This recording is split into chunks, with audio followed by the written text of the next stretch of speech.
Hello à tous, j'espère que vous allez bien. Alors, j'avais vraiment envie de partager quelque chose.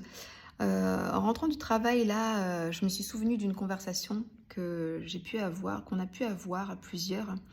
Et en rentrant comme ça, vous savez, c'est quand on est parfois au calme ou ça dépend, des fois en train de faire d'autres activités complètement différentes que il y a comme ça se décante, ça se dépose en fait. Et puis il y a des choses qui reviennent, qui viennent à la surface. Et puis je suis en train de penser à ce sujet de conversation qui touche à l'épreuve, aux épreuves. Quelqu'un voilà, faisait référence un petit peu aux épreuves qu'il pouvait vivre. Il y a des degrés différents. Et puis quelqu'un a dit euh, qu'en tant que croyante, elle croit que, et puis c'est même écrit dans la parole, que il n'y a aucune épreuve qui nous soit donnée qui soit plus dure que ce qu'on est capable de supporter. Dieu dit qu'il ne nous tente pas au-delà de nos forces.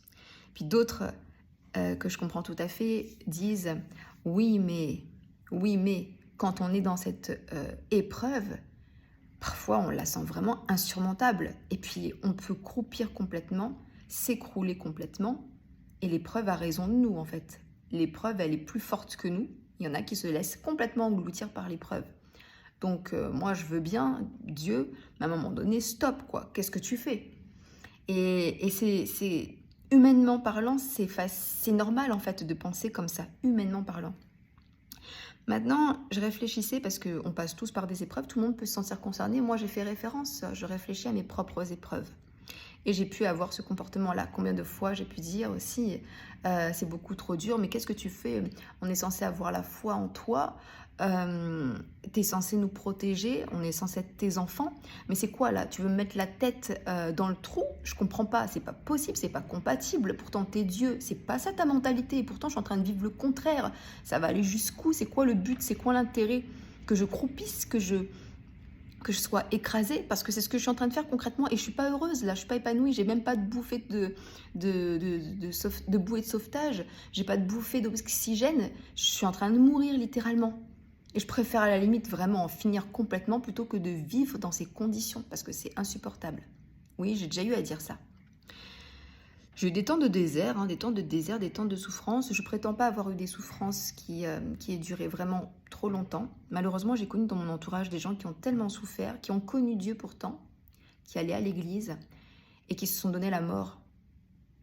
Je dis rien à ça, je ne juge pas. Parce que quand on est vraiment confronté à la douleur, on ne peut pas se permettre de juger.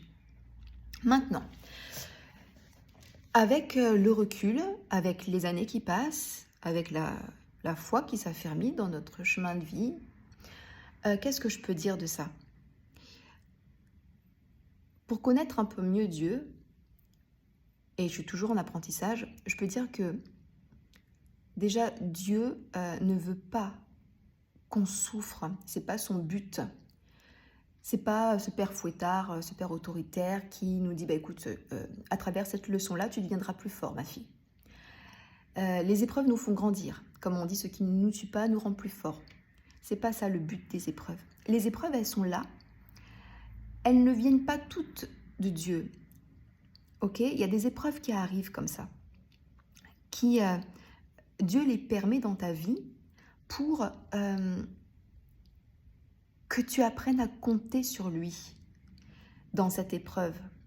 Il n'est pas dit que le chemin il serait facile, que la route elle serait toute droite, remplie de fleurs, remplie d'épanouissement, de bonheur.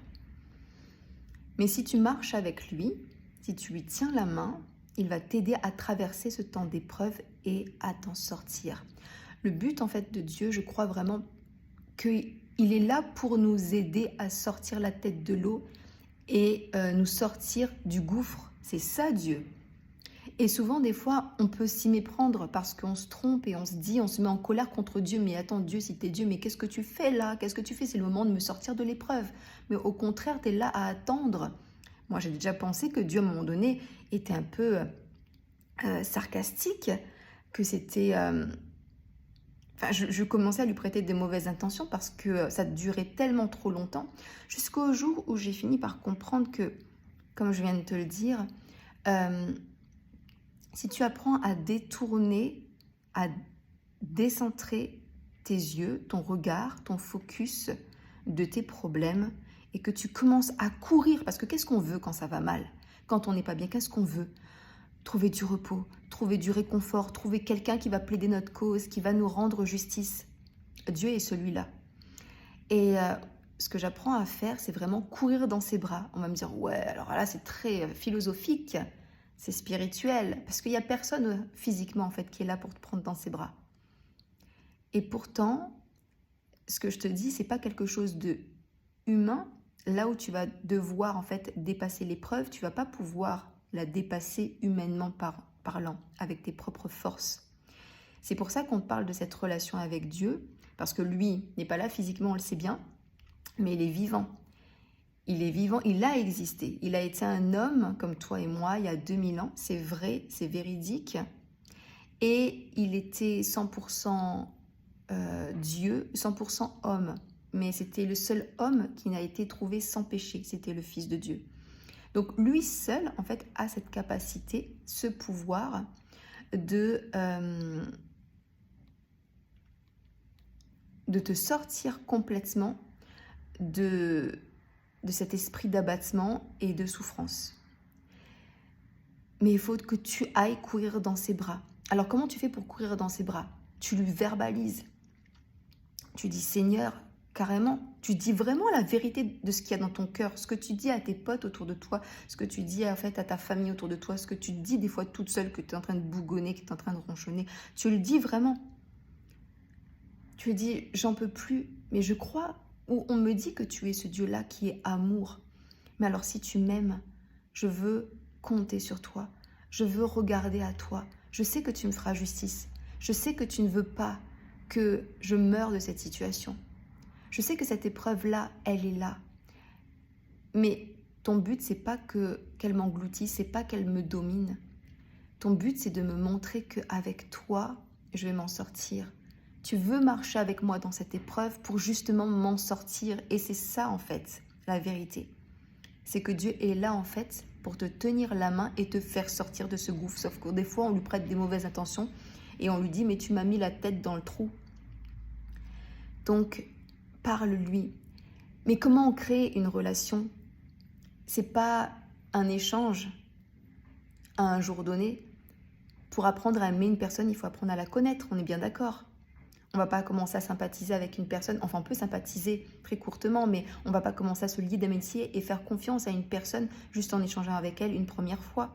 Il faut avoir pris le temps de la côtoyer. Ben là c'est pareil avec Dieu. Prendre le temps de lui parler au quotidien. Prendre le temps de l'écouter parce qu'il est vivant, même s'il n'est pas là physiquement. Il te parle. C'est vraiment une vraie relation là. C'est une relation où il va vraiment te parler, il va t'encourager, il va te montrer. Et au fur et à mesure, la situation va changer. Puisque le but, c'est qu'il te fasse sortir de cette situation-là. Juste un petit exemple pour illustrer. Quand on est suffisamment rempli des ressources que Dieu te donne, quand on est suffisamment rempli, on est suffisamment dans le repos, on est suffisamment rempli de sa paix, il se passe des choses qui nous dépassent. Regarde, il y a une artiste qui est passée dans les médias, qui était en plein concert et qui a repéré dans son public une personne qui lui faisait des gestes pas très sympathiques. Et je me suis mise à la place de cet artiste, je me suis dit, mais si moi j'avais repéré cette personne-là qui était clairement en train de me faire, je sais pas, des doigts d'honneur ou de m'insulter dans le public et que je la vois aller en face de moi, j'aurais été minée, ça m'aurait attristée, j'aurais continué le concert mais avec le cœur lourd. Pourtant, franchement, je suis chrétienne, hein. Mais je crois que, humainement parlant, j'aurais pas eu le réflexe de faire ce qu'elle a fait. Pendant qu'elle chantait, pendant qu'elle voyait en fait cette personne l'offenser, cette fille-là, elle était en train de lui, tu sais, on lui envoyait des baisers comme ça et puis lui faire des cœurs dans le public. Jusqu'à ce qu'elle prenne le micro et qu'elle dise, il y a une personne dans le public qui me faisait des gestes pas très sympas. Mais moi, je veux dire à cette personne-là que je l'aime, tout comme j'aime toutes les personnes ici dans cette salle. La haine n'a pas la place dans cette salle. C'est l'amour qui nous unit et il n'y a que ça qui compte, il n'y a que ça de plus fort. Et l'amour, la haine n'a pas de place dans ce lieu. Et j'ai trouvé, c'était une jeune fille, hein, une jeune femme, j'ai trouvé vraiment cette attitude de cœur, c'est pas humain. En général, c'est œil pour œil, dent pour dent. Mais comprenez bien, voilà, quand le cœur, en fait, il est rempli, il est rassasié des vraies valeurs et d'un amour qui est indéfectible et que personne ne peut te ôter. C'est-à-dire que face, en fait, à la méchanceté des gens, à la violence, en fait, tu as trouvé ta suffisance ailleurs. Et il n'y a que Dieu, il n'y a pas de personne sur cette terre, même tes enfants, même ton mari, qui sont en capacité de pouvoir te donner cette confiance absolue. Il n'y a que Dieu. Dieu est vraiment ton allié, hein. Il est avec toi. C'est ça que je veux te dire. Ne prête pas, s'il te plaît, dans ces situations-là d'épreuve, plutôt que de prêter des mauvaises intentions à Dieu en disant que il se joue de toi, il est en train de se moquer de toi. Ça, c'est vraiment une erreur. Va courir dans ses bras. Si tu peux retenir quelque chose de cette vidéo, va courir dans ses bras tous les jours. Prends le temps de lui parler. Prends le temps de lui chanter. Prends le temps de lui parler, de déposer et de compter sur lui vraiment. Tu peux lire sa parole aussi, mais compte sur lui parce que il veut ton bonheur, il veut ton succès, il veut ta réussite, il veut ton épanouissement. Mais voilà, tu ne réussiras pas à t'en sortir si tu te bats avec à égale mesure que ton offenseur, en fait. Œil pour œil, dent pour dent. Tu ne réussiras pas. C'est toujours la grosse bête qui va manger la petite bête. Qui est la grosse bête dans cette histoire? Est-ce que tu domines ou est-ce que tu es dominé? Donc va courir dans ses bras. Et je t'assure que ce n'est pas un signe de faiblesse. C'est un signe de force. Parce que si on parle de Dieu là, qui est Dieu comparé à un homme? Dieu est Dieu. Il est le roi des rois. Il est le tout-puissant. Un homme, c'est rien à ses côtés. Face à lui, ça ne peut pas faire le poids. Donc, ce n'est pas un signe de faiblesse. C'est un signe d'abandon à toi-même pour courir dans ses bras et t'abandonner dans ses bras, dans les bras de celui qui est tout-puissant. Voilà ce que je voulais te dire. Sois encouragé et mets en pratique et tu vas voir du résultat, assurément. God bless you.